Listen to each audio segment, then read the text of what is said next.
Hello and welcome in the new series of Parcham IAS.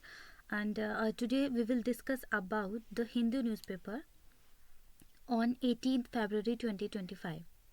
Okay, so let us move on our topic. SC puts off cases challenging Places of Worship Act with center yet to file a response. Okay, so what is Places of Worship Act? The Places of Worship Act 1991 was passed by the P.V. Narasimha Rao led Congress government, and the Places of Worship Special Provision Act 1991 is a landmark legislation enacted by the Indian Parliament to maintain the religious character of Places of Worship Act. It existed on August 15, 1947. This law prohibits the conservation of any place of worship and aims to uphold the nation's secular fabric by promoting harmony and preventing disputes over historical religious sites. So, an act to prohibit conservation of any place of worship and to provide for the maintenance of the religious characters of any place of worship. It existed on the 15th day of August 1947 and for matter connected therewith or incidental thereto. Okay, so objective of Places of Worship Act. Okay, the to provide for the maintenance of the religious character of any places of worship and to prohibit conservation of any place of worship, to curb communal tension. Places of Worship Act 1991. The Places of Worship Act 1991 preserved the status quo of religious sites as August 15, 1947. Bearing any changes in their nature, it applies to all religious places of worship across India except the Ram Janmabhoomi Babri Masjid disputes. Okay, Ram Janmabhoomi Babri Masjid dispute, which was explicitly excluded from its purview. The Places of Worship Special Provisions Act 1991 prohibits the conversion of any place of worship and ensure the maintenance of its religious character as it existed on August 15, 1947, and the act extends to the whole of India except Jammu and Kashmir and came into force on July 11, 1991. So, Places of Worship Act of 1991. The Places of Worship Act 1991 was passed by the P.V. Narasimha Rao led Congress government, and uphold the religious identified of a place of worship. Okay, so its objective prohibit conversion of any place of worship. Okay, to curb communal tension. Now, key provisions of the Places of Worship Act. Places of Worship Act 1991 is a cornerstone in India's legal framework to preserve its secular ethos and maintain peace among diverse religion communities. Here are the key provisions of the Place of Worship Act. Section and provision. Now, Section 3 prohibits the conversion of a place of worship from one religion character to another. Okay, and Section 4 first declared that the religious character of a place of worship as it existed on August 15, 1947 shall remain the same. Okay, and Section 4 second bars any legal proceeding regarding the conversion of place of worship that existed before the commencement of the Act.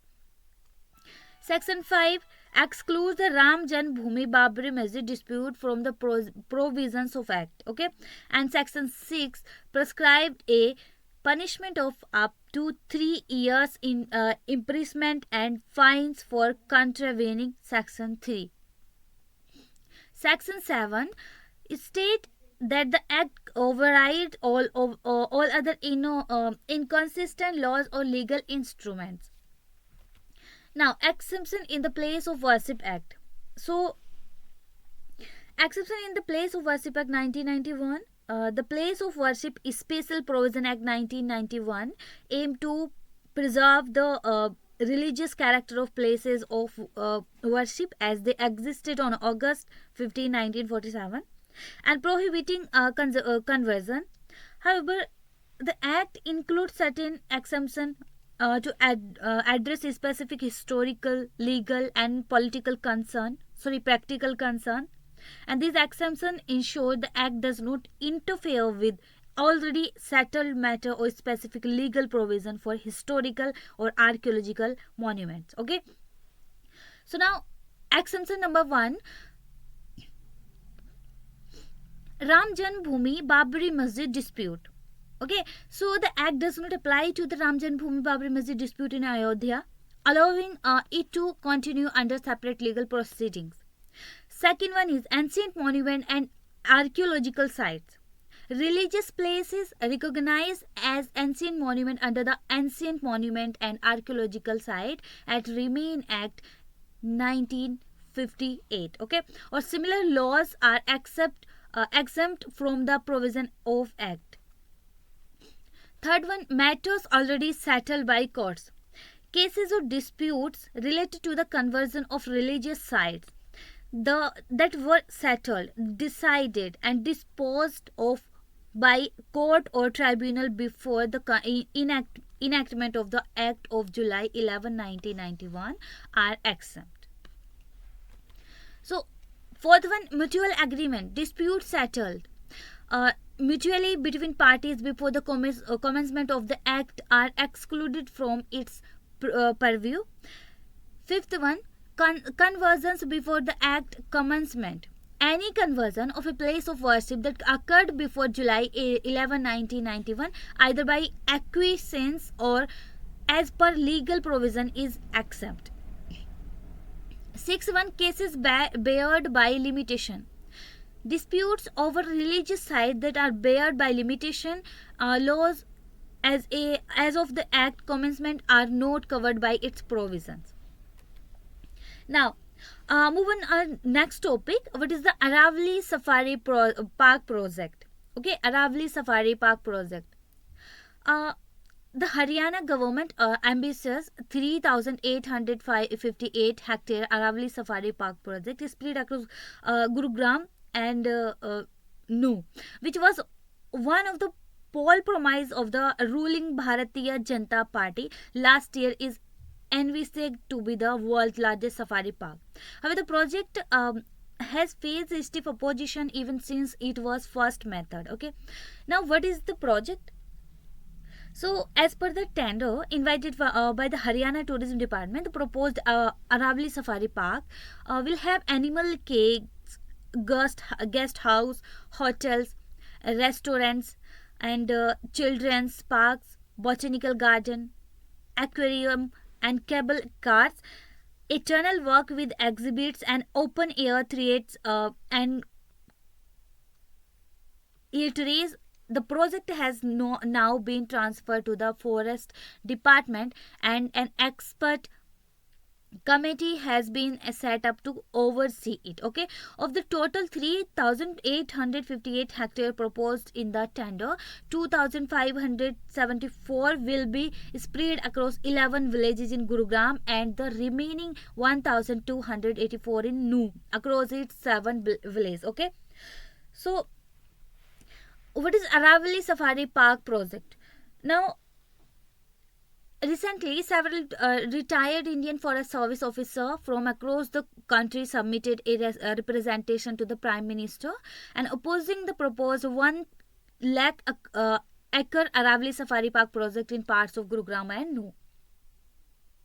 Sorry, 10,000 acres Aravali Safari Park project in parts of Gurugram and Nu. Okay, they emphasize that any intervention in an eco-sensitive zone should prioritize conservation and restoration rather than destruction. Now, Aravali Safari Park. This project will be the largest such project in the world. Okay, currently the largest curated safari park outside Africa is in Sharjah, which opened in February 2022 with an area of about 2000 acres. Okay, it aims to boost tourism and employment opportunities for the local people. Now, ecological concern. The project would increase vehicular traffic and construction is an eco-sensitive zone and harming the environment. And they highlighted that the Aravalli Hills serve as critical water reserve for the water scarce regions of Gurugram and Nu, and the proposed underwater zone in the park could alter water level and exacerbating water scarcity in an area already classified as overexploited by the Central Groundwater Board. Okay. Legal and environmental restriction. It is emphasized that the safari park falls under a forest category. Okay, forest category, and where environmental law strictly prohibited deforestation, land clearing and construction. They cited multiple Supreme Court, National Green Tribunal, NGT, and order under the Forest Conservation Act 1980 that restrict such activities. Impact on Haryana's forest cover and sustainability. Haryana has the lowest forest cover in India, and the Aravalli Range serves as a crucial ecological buffer. And the officer warned that mining and human settlement in the area would disrupt environmental balance and violate Sustainable Development Goal SDGs and threaten long-term ecological sustainability. Eco-sensitive zone.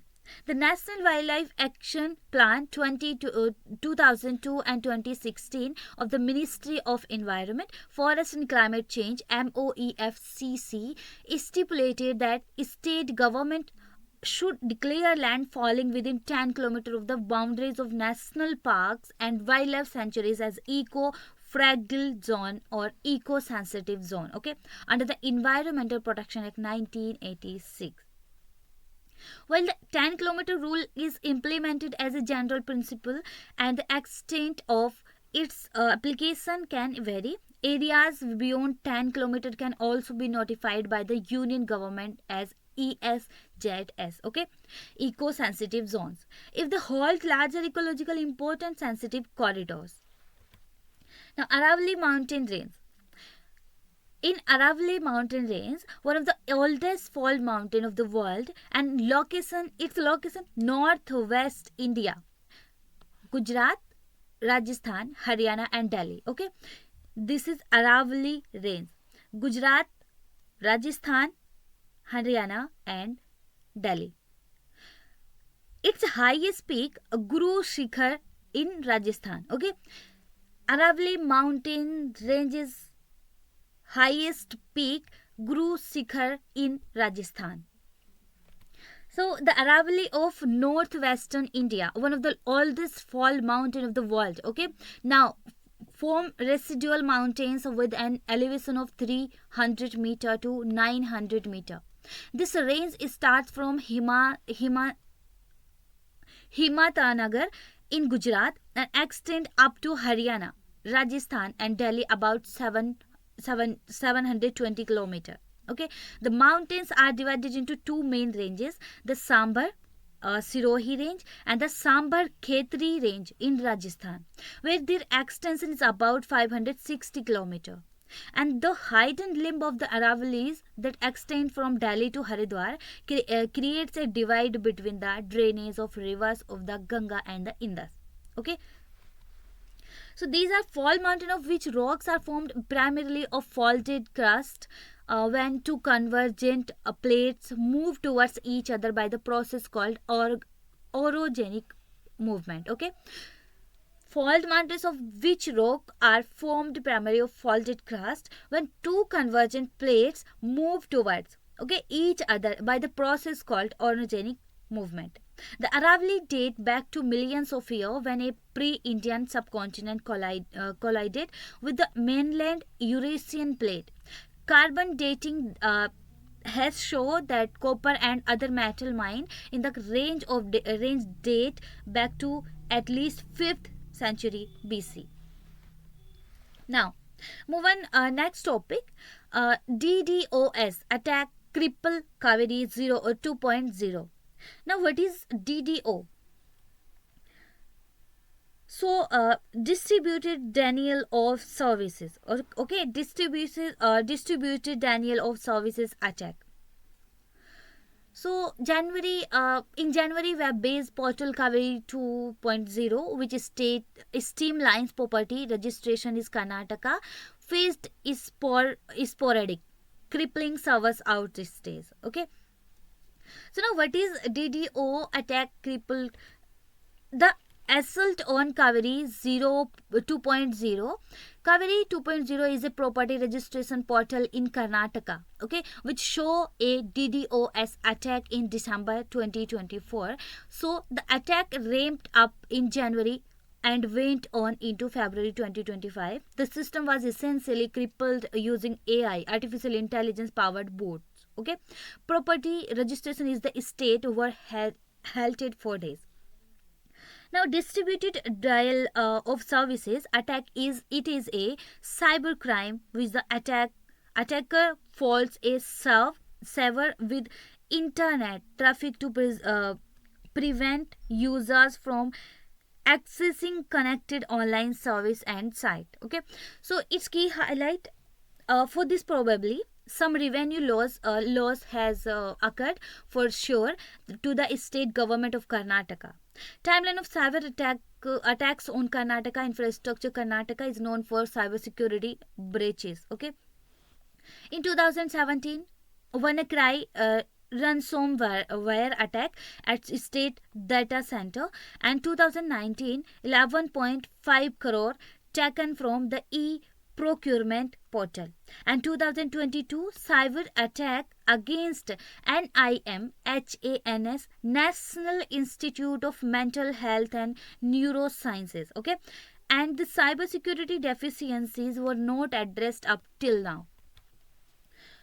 Its poor response, no coordination initially, although the state cybercrime police were not scrambled into action. A complaint was received only February 7 after the attack facilitated relative calm. The e-governance department traced continuously with regard to involving law enforcement and delaying the identification of the attackers. The trace of some IP address linked to the attack was generated, but yearly engagement of law enforcement would have improved real-time responses. Flat cybersecurity framework for Karnataka. Run by bureaucrats, the security committees of Karnataka function without police representation whatsoever. Okay, so in contrast, Indian national security architecture consists of Indian Cybercrime Coordination Center 14C connected with the Home Minister. Okay, National Critical Information Infrastructure Protection Center protects the critical infrastructure. Mechanisms like these are essentially required for Karnataka but will be effective only if developed under clearly defined standard operating procedures SOPs to mitigate such attacks in time ahead.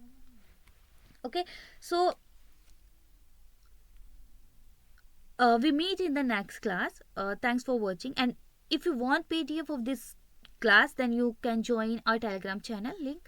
Our Telegram channel link is in the description box. Thanks for watching.